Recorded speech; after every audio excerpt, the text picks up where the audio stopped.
Pendaftaran pasangan calon presiden dan calon wakil presiden untuk pemilu 2024 dibukanya tidak lama lagi, Saudara. 19 Oktober 2023 sampai 25 November 2023. Nah, sejauh ini persaingan bakal calon presiden sudah mengerucut pada 3 nama.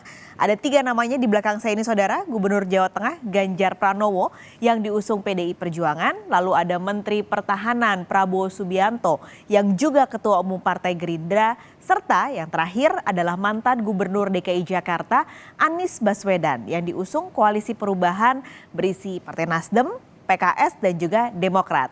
Tapi yang juga tidak kalah ketat adalah persaingan pada figur-figur potensial bakal calon wakil presiden. Publik sudah menanti siapa pendamping pilihan Ganjar, Prabowo dan juga Anies Baswedan. Nah, Ganjar Pranowo lalu juga Prabowo Subianto dan Anies Baswedan tampaknya sangat hati-hati memilih pendamping untuk kontestasi 2024.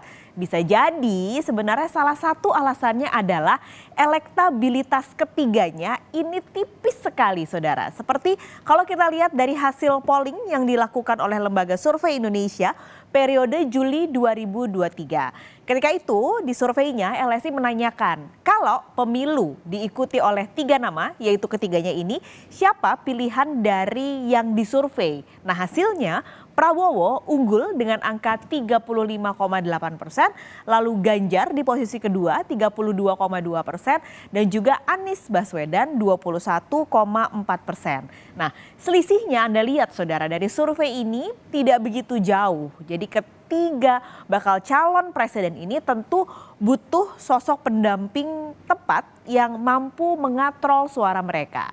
Nah, siapa saja sebenarnya figur yang dinilai cocok sebagai bakal calon wakil presiden? Nama-nama yang menghuni kabinet Jokowi ini menghiasi hasil jajak pendapat Lembaga Survei Indonesia. Pertama ada Menteri BUMN Erick Thohir yang meraih suara 14,3% atau meraih survei di angka 14,3%. Lalu Menparekraf Sandiaga Uno di angka 8,9%. Ada juga kepala-kepala daerah, ada Gubernur Jawa Barat Ridwan Kamil 13,5%.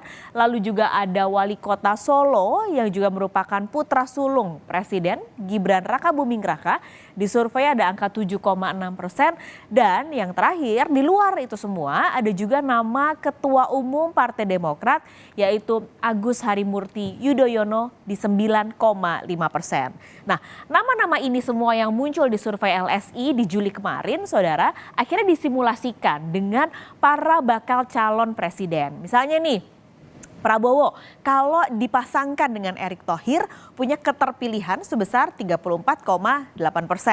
Sementara kalau Prabowo pasangannya adalah Muhaimin Iskandar atau Gus Imin, partner koalisinya saat ini suaranya mencapai 30,7%.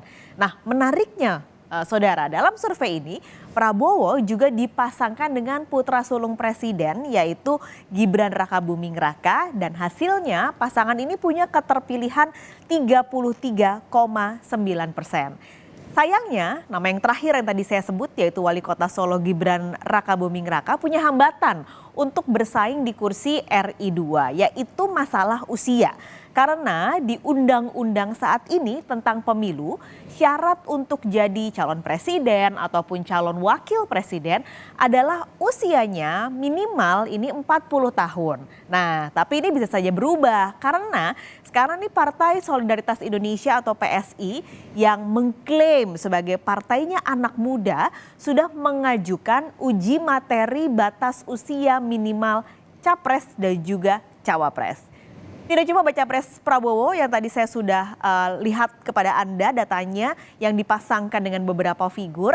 Nah, sejumlah figur potensial cawapres hasil survei LSI juga disandingkan dengan bakal calon presiden Ganjar Pranowo. Ini hasilnya, Saudara. Jadi kalau Ganjar Pranowo dipasangkan dengan Ridwan Kamil punya keterpilihan 34%. Nah, hasil yang sama juga ternyata muncul ketika Ganjar Pranowo dipasangkan dengan Erick Thohir, sama-sama 34%. Sementara kalau pasangannya adalah Sandiaga Uno, Ganjar Pranowo punya elektabilitas yang sedikit lebih tinggi yakni 35,1%. Lalu di survei Juli 2023 ini, di survei terbaru dari Lembaga Survei Indonesia atau LSI, menyandingkan juga bakal calon presiden Anies Baswedan dengan sejumlah nama-nama tokoh-tokoh potensial yang masuk radar bakal calon wakil presiden. Dari simulasi ada 24 nama semi terbuka, figur potensial yang dinilai paling pantas jadi bakal calon wakil presiden adalah Ketua Umum Partai Demokrat yaitu Agus Harimurti Yudhoyono dengan 9,5% pemilih. Lalu diikuti Gubernur Jawa Timur Khofifah Indar Parawansa dengan 3,8% dan juga putri kedua almarhum Presiden Gus Dur yaitu Yeni Wahid dengan angka survei 1,3%. Nah, meski survei ini sebenarnya tidak menyandingkan Anies dengan juga mantan Menteri Kelautan dan Perikanan Susi Pujiastuti, tapi ketika disandingkan dan dalam survei ini berhasil mendapatkan jumlah suara yang bersaing dengan Yeni Wahid, angkanya sama yaitu sama-sama 1,3%, saudara. Nah, bakal calon wakil presiden potensial Anies Baswedan ini adalah nama-namanya, dan kalau Pilpres diadakan sekarang siapa yang menjadi paling cocok, nah ini keluar angkanya dari survei yang dilakukan oleh LSI, saudara. Meski sebelumnya seakan tidak pernah dilirik, tapi nama Susi Pujiastuti ini juga yang masuk survei kian solid di bursa bakal calon wakil presiden. Jadi setelah Anies Baswedan sempat mengunjungi Susi di Pangandaran, Jawa Barat 24 Juli lalu, waktu itu Anies juga sempat menginap di rumah Susi dan lalu diajak berkeliling, lalu ketemu nelayan Pangandaran. Nah, sebenarnya bukan hanya Anies yang pernah dijamu Susi di rumahnya. Seminggu sebelumnya, bakal calon presiden Prabowo Subianto juga sempat mengunjungi Susi di Pangandaran.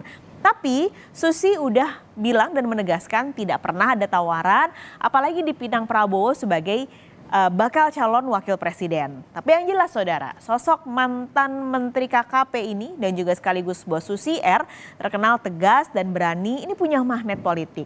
Jadi hadirnya Susi di kubu baik itu di Anies ataupun di kubu Prabowo bisa menggeser arah dukungan di Pangandaran yang jadi lumbung suara PDI Perjuangan waktu pemilu 2019 lalu.